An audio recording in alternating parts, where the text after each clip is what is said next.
Court has delivered a landmark judgment, ruling that the right to menstrual health and hygiene is a fundamental right under Article 21, the right to life, and Article 21A, the right to free and compulsory education. The court has directed that all schools across India, government and private, in urban and rural areas must provide free biodegradable sanitary napkins of the highest safety and hygiene standards to girls. A bench of Justices J.B. Pardiwala and R. Mahadevan also ordered authorities to ensure proper menstrual hygiene management facilities in schools, including clear guidelines for the safe disposal of sanitary waste. Emphasizing the larger social impact of the ruling, Justice Pardiwala said that the judgment is meant not just for legal stakeholders but for classrooms where girls hesitate to seek help and for teachers who lack resources. He added that true progress is measured by how society protects its most vulnerable. Let me in fact go across to my colleague Sambhav Sharma for more on this. Sambhav, a very historic ruling, a landmark judgment by the Supreme Court over there. Oh, absolutely. Here the two-judge bench.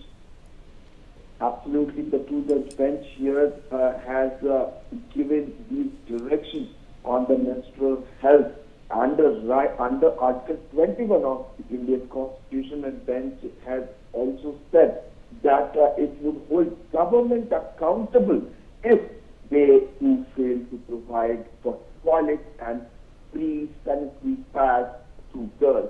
And here the two-judge bench said that right to menstrual health is a part of right to life under Article 21 of Indian Constitution. The two-judge bench, as you rightly pointed out, of Justice J.B. Pardiwala and Justice R. Mahadevan, told all the states and the union territories to ensure separate toilets for female and male students in all schools.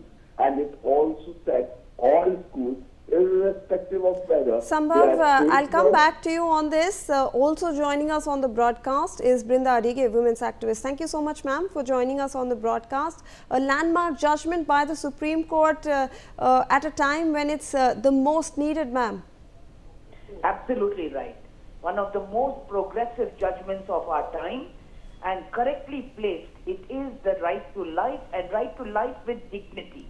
Menstrual health cannot be sidelined, cannot be hidden and become a secretive affair of girls and women alone. It is the state, it is the nation's responsibility to ensure that facilities required to maintain menstrual health is the responsibility of the institutions and organizations.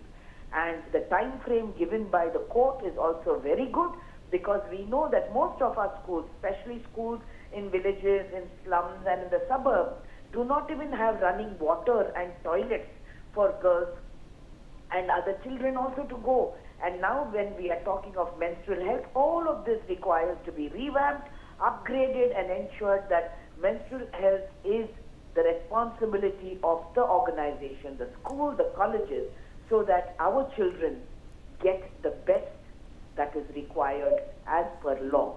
It is a constitutional guarantee that is being executed. Ma'am, also how do you see its implementation being done across the country?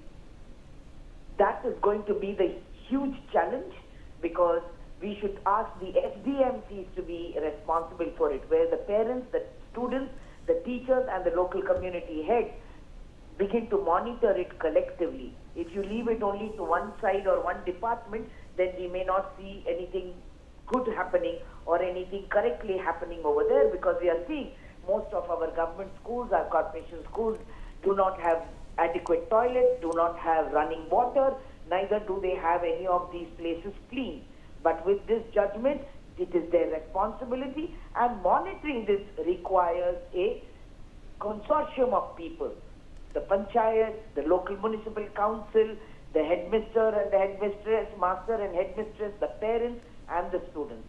So the SDMCs are best perched to do these things. But we know that some of the other schools, the SLC schools, the CBSE, ICSE schools, may claim that they have all of this but they do not have menstrual health facilities. They have to upgrade those things.